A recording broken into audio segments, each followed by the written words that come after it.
ঘন, কালো এবং লম্বা চুল আমরা সবাই পেতে চাই। যাদের চুল অনেক বেশি পড়ে যাচ্ছে, চুলের গোড়াগুলো নরম হয়ে গেছে, ড্যান্ড্রফ রয়েছে আর চুলগুলো একদম ফ্রিজি হয়ে গেছে, তাদের জন্য আজকের ভিডিওতে এমন একটা হেয়ার রেমেডি তৈরি করে দেখাবো, যেটা আপনারা সপ্তাহে মাত্র ২ দিন ইউজ করলেই কিন্তু চুল পড়া সম্পূর্ণভাবে নিরাময় হবে, নতুন করে চুল গজাবে আর তার সাথে আপনাদের চুলটা আরো অনেক বেশি সফট এবং সিল্কি হবে। তো চলুন আর বেশি কথা না বাড়িয়ে এবার মূল ভিডিওতে যাওয়া যাক। তো প্রথমে একটা পাত্রের মধ্যে কিছুটা জল নিয়ে আমি বেশ কয়েকটা জবা পাতাকে ভালোভাবে ধুয়ে নিয়েছি। এরপর সেই নোংরা জলটা ফেলে দিয়ে আমি এর মধ্যে কিছুটা পরিষ্কার জল অ্যাড করে নিচ্ছি। তারপর এই পাতাগুলোকে ভালোভাবে চটকে এর রস বের করে নেব। আর তোমাদের যাদের চুল এতখানি পড়ে গেছে যে মাথার ত্বক পর্যন্ত দেখা যাচ্ছে, তাদের জন্য কিন্তু এই রেমেডিটা অনেক হেল্পফুল হবে। তাই ভিডিওটা স্কিপ না করে পুরোটা কিন্তু দেখতে হবে। তো দেখো আমি জবা পাতাগুলোকে ভালোভাবে চটকে কিন্তু এর রস বের করে নিয়েছি। এরপর এই রসটাকে আমি আলাদা একটা পাত্রে ছেঁকে নেব। তার জন্য আমি একটা ছোট পাত্র নিয়ে নিয়েছি এবং এর মধ্যে ছাঁকনি রেখে আমি পুরো রসটাকে ভালোভাবে ছেঁকে নেব।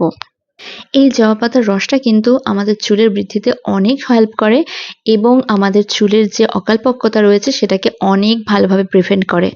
এবং তোমাদের যাদের স্ক্যাল্পে প্রচুর পরিমাণে ড্যান্ড্রফ রয়েছে, ইচিং রয়েছে, তারা সপ্তাহে ২ থেকে ৩ দিন এই জবা পাতার রসটা ইউজ করে দেখো। তোমাদের ড্যান্ড্রফ সম্পূর্ণভাবে নিরাময় হবে এবং কোনো রকম চুলকানি বা রুক্ষ শুষ্ক ত্বক কিচ্ছু থাকবে না। চুলটা আগের থেকে দ্বিগুণ বেশি সফট এবং সিল্কি হবে।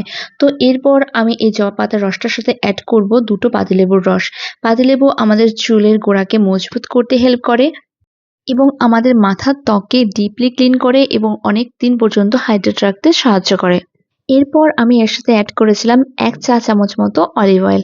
অলিভ অয়েল আমাদের চুলের ড্রাইনেস দূর করে এবং আমাদের চুলকে আরো অনেক বেশি সফট এবং সিল্কি করতে কিন্তু হেল্প করে। তো এরপর এই পুরো মিশ্রণটা আমি আমার পুরো স্ক্যাল্প এবং চুলের মধ্যে খুব ভালোভাবে এপ্লাই করে নিয়েছিলাম। বিশেষ করে তোমরা তোমাদের চুলের সেই অংশগুলোতে ভালোভাবে এপ্লাই করবে যেখানে দেখবে তোমাদের চুলটা অনেক বেশি ড্রাই হয়ে গেছে কিংবা তোমাদের স্প্লিট এন্ড রয়েছে অথবা ড্যান্ড্রফ রয়েছে। এবং এই মিশ্রণটি তোমরা শ্যাম্পু করার অন্তত ২ ঘন্টা আগে ভালোভাবে অ্যাপ্লাই করে নেবে এবং হেয়ার মাস্কটা একটু ড্রাই হয়ে আসলে তোমরা কোনো মাইল্ড শ্যাম্পু দিয়ে চুলটাকে ভালোভাবে ওয়াশ করে নেবে। এবং তোমাদের যদি কারো ভীষণভাবে স্প্লিট এন্ডস থেকে থাকে, তাহলে এর সাথে তোমরা ভিটামিন ই ক্যাপসুল অ্যাড করেও কিন্তু অ্যাপ্লাই করতে পারো। তো আজকের এই হেয়ার মাস্ক রেমেডিটা তোমাদের কেমন লাগলো আমাকে কিন্তু অবশ্যই কমেন্ট করে জানাবে। আর যদি ভিডিও ভালো লেগে থাকে তাহলে অবশ্যই একটা লাইক এবং শেয়ার করে দিও। টাটা।